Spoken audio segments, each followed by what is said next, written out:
कैसे हो बच्चों? आशा करते हैं आप बहुत अच्छे होंगे। आज मैं आपके लिए लेकर आया हूँ प्रैक्टिस सेट नंबर 9 का पार्ट नंबर 1। ठीक है, ये क्वेश्चन अति महत्वपूर्ण होने वाले हैं आप सभी के लिए जो भी नवोदय की तैयारी कर रहे हैं। आइए प्रश्न से स्टार्ट करते हैं। संख्या 178.67 में दोनों 7 के स्थानीय मानों का अंतर क्या होगा? ठीक है, देखो संख्या है 178.6758 6758। देखिए एक तो ये 7 है, एक ये 7 है, इसका स्थानीय मान तो 70 हो गया। ठीक है, और इसका स्थानीय मान क्या होगा? 0.0700। इसको इसमें से घटा दीजिए। 0 में से 0 गया, 0 गया, 9 में से 7 गए, 3 बचे, 9 में से 0 गया, 9 बचे, दशमलव और यहाँ पे 69 रह गए। तो आपका उत्तर हो गया 69.93। आइए अगला प्रश्न ले लेते हैं। ये कह रहे हैं प्रश्न नंबर 42। 3 क्रमागत प्राकृतिक संख्याओं का योगफल 141 है, मध्य वाली संख्या का मान ज्ञात कीजिए। ठीक है, तो 3 क्रमागत संख्याएं हैं, मध्य वाले का कह रहा है तो 3 से भाग कर लीजिए। जैसे 3 चौक 12, 2 बचे के 3 सत्ते 21। मध्य वाली ही पूछी है उसने, मध्य वाली 47 हो गई। ठीक है, अगर पहले वाली पूछता तो 46 होती और बाद वाली पूछता तो 48 होती। ठीक है, आइए तीसरा प्रश्न ले लेते हैं। एक है 2 सही 1/2, 3 सही 1/3 और 4 सही 1/4 किसके बराबर है? ठीक है, आइए इसे हल कर लेते हैं।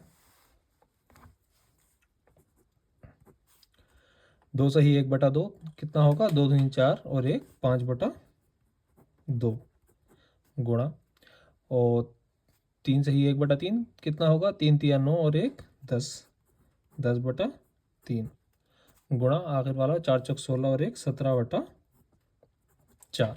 ठीक है, जो भाग हो रहा है उन्हें भाग कर लीजिए। 2 पंजे 10। देखिए इसके अलावा कोई भाग नहीं हो रहा। ठीक है, तो 5 पंजे 25, 17 की 25 से गुणा करेंगे तो आपका आ जाएगा 425। 425 और 3 चौक 12, इसे भाग कर लीजिए। 12 3 36, 12 पंजे 60। ठीक है, बचे कितने? 5 शेष, तो ये बन गया 5/12। ये आपका उत्तर हो गया 35 सही 5/12। आइए 44वां प्रश्न ले लेते हैं। 44वां प्रश्न क्या कह रहा है हमसे? ये कह रहा है वे संख्या जिसे 8, 12, 15 से विभाजित करने पर प्रत्येक बार 3 शेष रहता है निम्नलिखित है। ठीक है, भाग करने पर, ये ध्यान रखना, भाग होने पर नहीं, भाग करने पर। ठीक, तो वो संख्या जो 8, 12, 15 से भाग हो जाए यानी कि इसका एलसीएम निकालना है। तो सबसे पहले तो आप एक काम करें, इसका एलसीएम निकाल लें तीनों संख्याओं का।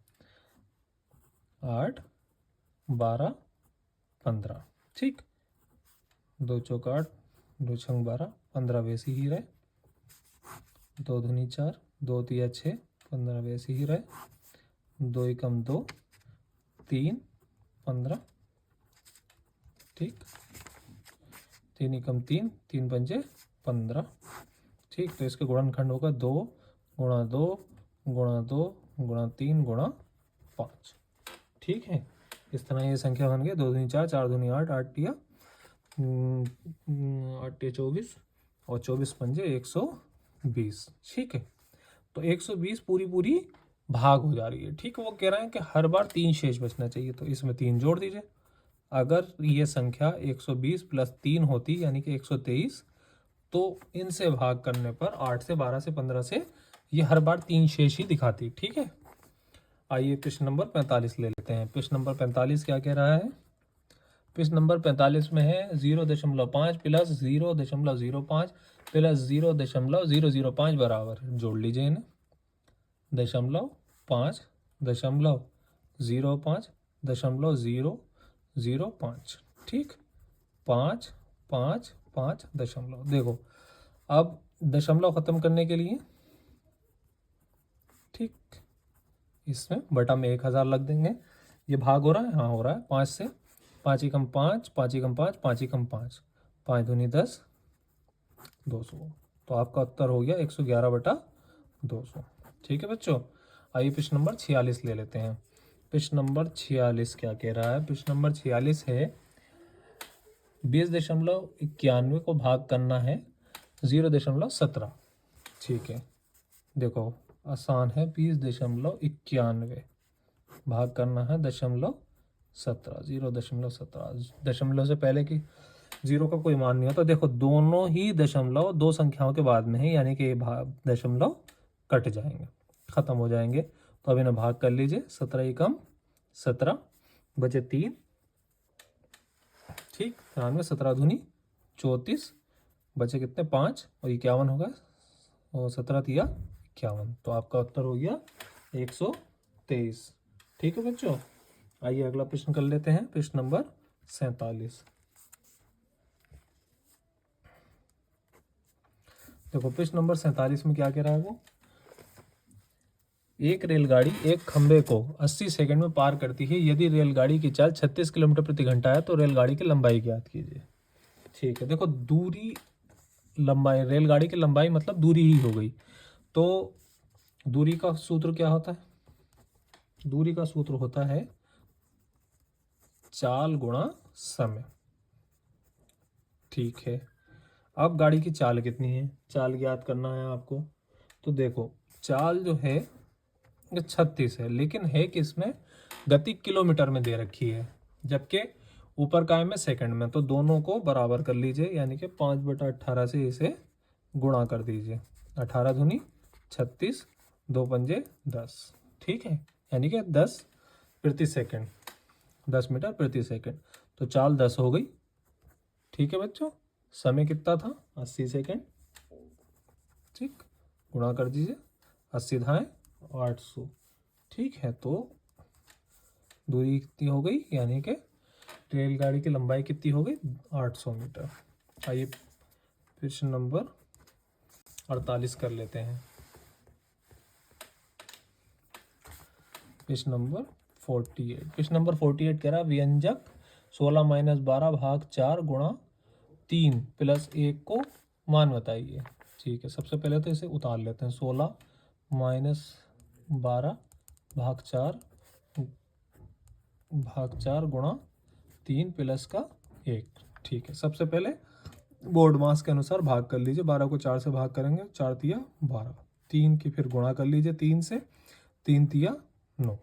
तो माइनस इधर 16 बचे, इधर माइनस के 9, इधर प्लस का 1। तो 16 भी प्लस के हैं, 1 भी प्लस का है, तो ये हो गया आपके 17 - 9। 17 में से 9 घटाएंगे तो बचेंगे आपके 8। ठीक है, तो ये इसका उत्तर हो गया 8। आइए अगला प्रश्न ले लेते हैं। अगला प्रश्न है 49। इसमें भी व्यंजकों को हल करने के लिए कह रहा है। आइए पहले व्यंजक ही लिख लेते हैं।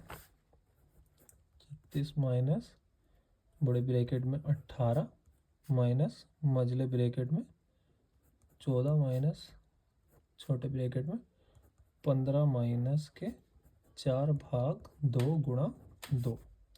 ठीक है, इसे ऐसे ही हल कर लेते हैं। पहले ब्रैकेट का करेंगे, 4 को 2 से भाग करेंगे, 2 आ जाएगा। 2 की 2 से गुणा करेंगे तो 2 दूनी 4 हो जाएगा। 15 में से 4 घटाएंगे तो आपका बचेगा 11, और 14 में से 11 घटाएंगे तो आपका बचेगा 3। 18 में से 3 घटाएंगे तो बचेगा 15, और 15 में से जब 36 घटाएंगे तो बचेगा 21। ठीक है बच्चों, तो आपका उत्तर क्या हो गया? 21। आइए अगला प्रश्न ले लेते हैं। अगला प्रश्न है प्रश्न नंबर 50। 1000 का 20% वार्षिक दर से 3 वर्ष का साधारण ब्याज बताइए। देखिए बच्चों, साधारण ब्याज के सूत्र का क्या फॉर्मूला होता है? मूलधन। मूलधन कितना है? 1000 गुणा दर, दर कितनी दे रखी है? 20%, गुणा समय, समय कितना दे रखा है? 3 वर्ष, बटा 100। ठीक, भाग कर लीजिए।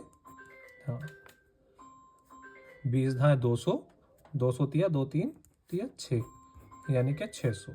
तो ब्याज हो गया 600 रुपये। ठीक, तो आपका उत्तर हो गया 600 रुपये। आशा करते हैं आपके सब क्वेश्चन समझ में आ गए होंगे। धन्यवाद।